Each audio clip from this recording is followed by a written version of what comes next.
Now once you built an hospital as a business, now suddenly you want it to be a service center. How do they do it? At least give them an assurance, salaries and consumables, government will pay for it and run it free. All hospitals, 3 to 6 months, no profit. Then it's important we think through the whole problem.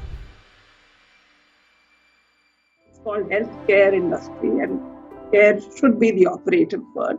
But it seems that even in this crisis, it's largely driven by sort of opportunistic profits rather than providing the care. Do you see this changing in the next few decades, where it moves from wealth creation goals to wellness creation goals? See, we must understand this, that once we take a fundamental wrong step, after that, we can only take more wrong steps, because once we take a wrong direction… When I say wrong direction, let me take you back culturally in this country.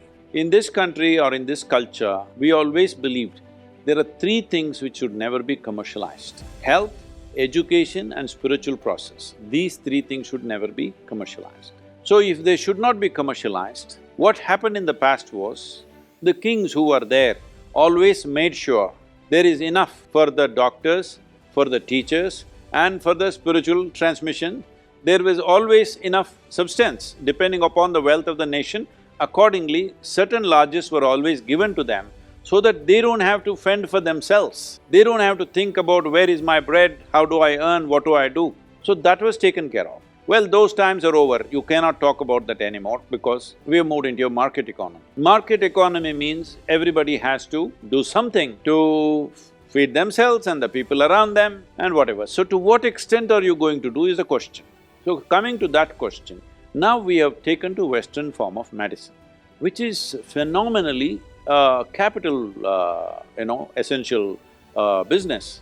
You want to set up a hospital, MRI machine means we import it from somebody, some other country. This machine, that machine. From what I know, because I've visited some of the machine manufacturing, medical equipment manufacturing companies in United States, everything is priced 500% more than the cost. That's how it is priced. Because there everything is insurance. I must tell you this example. An American citizen came here to our yoga center. He was a ex-B-52 bomber pilot and he was in his late 60s. And when he was here, he had a heart attack and we took him to the local hospital and an open heart surgery was needed. Then we got the surgery done because it was emergency, we got it done. Then he wanted to call his insurance. When he called the insurance, he said, this cost him about 2 lakhs or something at that time. So 2 lakhs was approximately, in those days, about $4,000. Today it's much less, but around $4,000. He said, this is the bill and I want to know the procedure because I paid in India and how to manage this. So those guys said, that's okay, you can get the surgery done there, no problem. Okay, that is for the diagnosis, but how much is the surgery? He said, no, this is for surgery. They wouldn't believe, because this would cost $25,000 to $50,000 in United States. But here it costs $4,000. Have we made use of that? No. Anyway, we went into Western medicine. Did we really make use of that? We could have made India the hospital for the world, then we would have had really top-class arrangement so that our citizens also could enjoy that. We've not done that. We've done it in a small way because there are too many impediments for even healthcare industry to grow seamlessly, too many. But having said that, now between profit and profiteering is what you're talking, am I right? Yes. Between profit and profiteering. So we need to understand this. Now once you built an hospital as a business, we must understand essentially legally it's a business. Now suddenly you want it to be a service center. How do they do it? Right now this is happening, I'm telling you our own plight right now. We have schools in rural India, where schools are run with all, scholarship for almost 80% of the students are under scholarship, where people have been contributing from all over the world. But now there are no contributions because of this virus thing, there are hardly any contributions. But now the government passes a law, you cannot reduce the salary for teachers, you must pay the salary. No school, no fee, no contribution. but you must pay full salary. How do you pay? So private schools are arm twisting the parents. Either you pay us this much donation, otherwise we will chuck your child out of the school. What else will they do? For somebody else, this may look like profiteering, but how else do they manage, I'm asking. Right now, hospitals, they've invested hundreds of crores of rupees into building one hospital because everybody wants every equipment, even the atmosphere in the hospital, just the way it is in America. They want that kind of thing. So they've invested heavily. If you look at the hospital building, I'm talking about the good hospitals in the country, if you enter there, is that the way ordinary government buildings are in this country? Much higher scale, isn't it? So it costs money. Many hospital receptions are like five-star receptions. So it costs money. When you build that kind of business and now suddenly you talk about service free of cost, when it is loaded with patients, it's not going to work.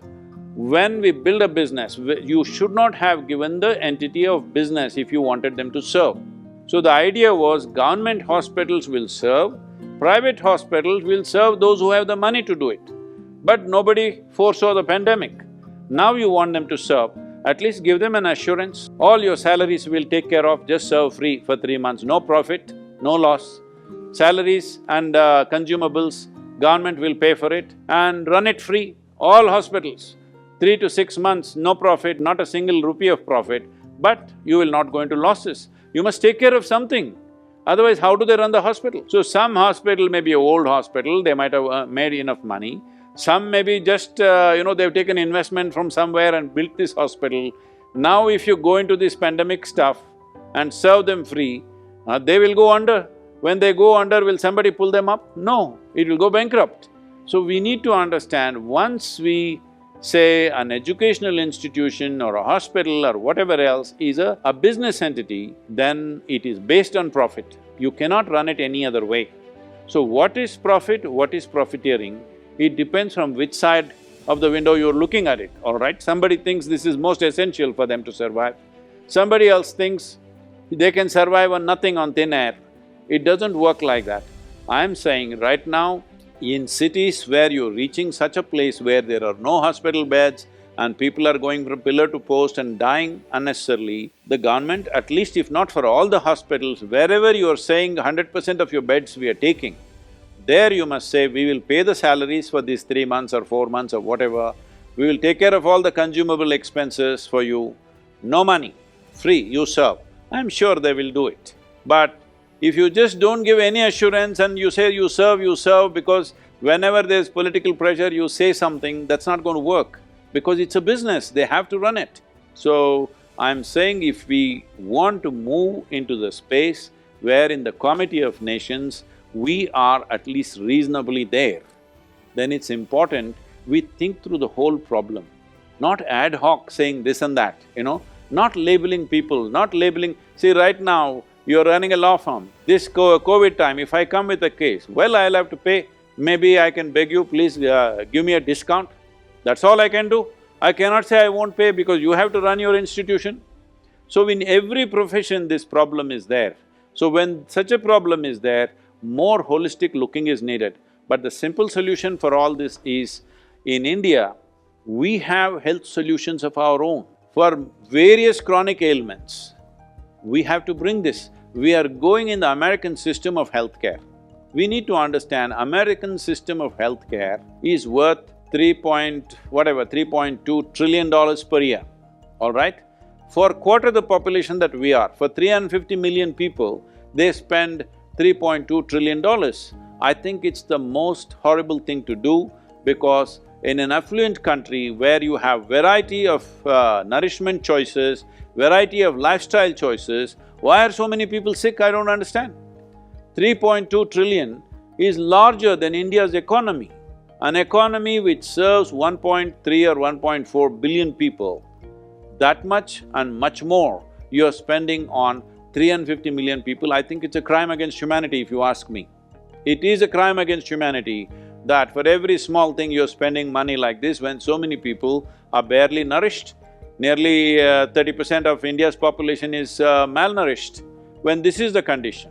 So the important thing is, we need to invest in villages, We have traditional systems of medicine. Every day you don't have to run to doctor for small things. When something big, a surgery or something is needed, you go to the allopathic doctor. Otherwise, daily thing we can take care of within our own systems. We must make yogic practices compulsory. If you don't like yoga, you must run somewhere. If you must swim, you must run, you must do something. You don't do anything, you sit like a potato and you want the healthcare system to take care of you. This is not going to happen. Health is individual business. When illness comes, we'll go to doctor. But health is our business. First thing is make the population understand this from a young age. You being healthy is your business, it's not your doctor's business or government's business. Health is your business. This itself has not sunk into people's minds. We need to sink this in. If we don't do this, don't think we'll have a healthy nation. As I'm giving you the example of America, with a choice of nourishment and choice of lifestyle, why are so many people sick? When you have such choice of nourishment and lifestyle, it should be very easy to be healthy, isn't it? But no, you choose all the wrong things and you expect the government or the insurance or the company to take care of you, and that's going to cost. Can you afford? If you go by American standards, do you really believe, does anybody in this country believe, because we are building infrastructure like this, do you believe someday for this 1.3 billion people, you will give health care like United States? That means you need $12 trillion just for healthcare. Our aim right now is to reach just $5 trillion economy, all right? $12 trillion healthcare, when will you reach? You won't do it in 2 centuries, I'm saying. It's most unrealistic. And that's not the way to approach this nation's health. We need to bring this, well, there are efforts to bring yoga into everybody's life. That also everybody makes a controversy. If you say yoga, you will say, my religion doesn't accept. If you say this, okay, if your religion doesn't accept yoga, run and climb a mountain, huh? Do some damn thing with your body to stay healthy. But you don't do anything and then you expect these kind of things. Now, private hospitals which you invested heavily, you want them to serve free. No, this is something right now, whichever hospital government wants to take over 100% of the beds, you can say 25%, please serve free. 100% if you want to take care, please take care of the salaries and the consumables. Let them go without profit for 3 to 6 months, it's okay, and give them relief from whatever loans they have, interest-free, you keep the loan for 6 months. It is a fair way to handle things, otherwise it's not going to happen. Now they're arm-twisting patients, they're not releasing dead bodies, all kinds of ugly things happening, all right? All kinds of ugly things happening simply because we don't think of a problem and a solution through and through, ad hoc, jumping here and there. I'm sorry if I'm sounding very harsh, but the situation is appalling, you know.